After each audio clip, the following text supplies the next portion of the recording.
Hey Vikings, it is first chapter Fri-Yay! And someone in Miss Lumley's class requested a first chapter Friday book today. Well, after I got reading it, I got looking, and I decided that book should be on the middle high school side. So I moved it. So we're not going to have it for first chapter Friday. But she requested a science fiction book, so I went and I found one in the science fiction section for us to read. So here we go. Oh, you might want to know the title. Once Was a Time by Leela Sells. Chapter 1. Most people don't believe in time travel, but that doesn't mean they're right. Kitty and I knew better. My dad had been telling us about time travel for as long as we could remember. The question wasn't whether it worked. The question was how.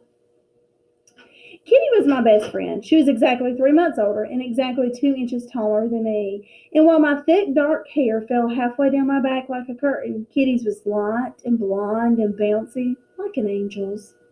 Our eyes were the same, though, the sort of hazel that could look brown one day and green the next.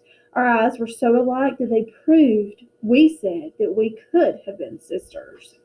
Kitty didn't have any real brothers or sisters, so her parents watched her constantly.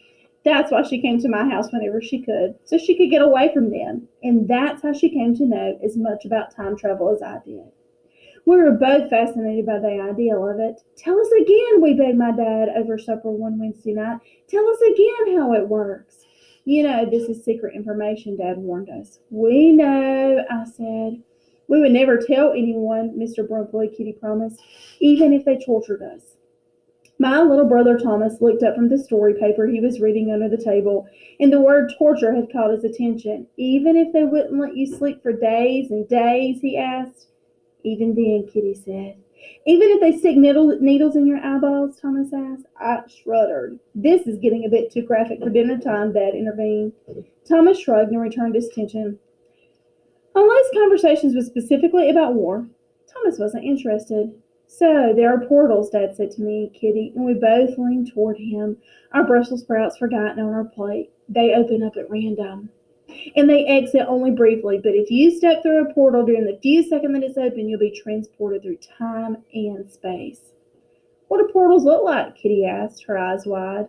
Dad had described them to us loads of times, but Kitty and I wouldn't be satisfied until we had a photograph.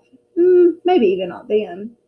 Well, like doorways, Dad said, only shimmery and iridescent. They look like a ripple bit of air, if you can picture that. I could picture it. I completely could. I knew exactly what I thought a portal looked like. I just didn't know if it was right.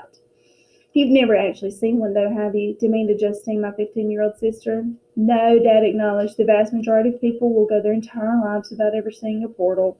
There just aren't that many portals, and they're so spread out across continents and centuries that the odds of encountering one are staggeringly small. So basically, you could be making it up, Justine said. Kitty and I glared at her. We don't have to see a portal to know that they're out there, Dad said. Just like we don't have to see a molecule to know that the world is full of them, or to see supernovae to know that they happen. The science supports it. And personally, I trust science more than whatever I happen to glimpse through my own flawed eyes. Kitty and I nodded in agreement. Like scientists, Justine shrugged. You've never even met a single person who's seen a portal, she said.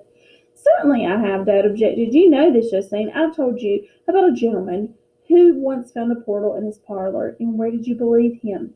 I don't. Because I interviewed him in detail in his description of the portal, his knowledge of its shape and tenure, it was dead on to be faked. A coincidence, Justine suggested. I knew exactly how Dad would respond to that. I reckon Justine knew too, and it was just egging Dad on, and he said, and as I had expected, when something seems like an unbelievable coincidence, then consider it. It might not be a coincidence.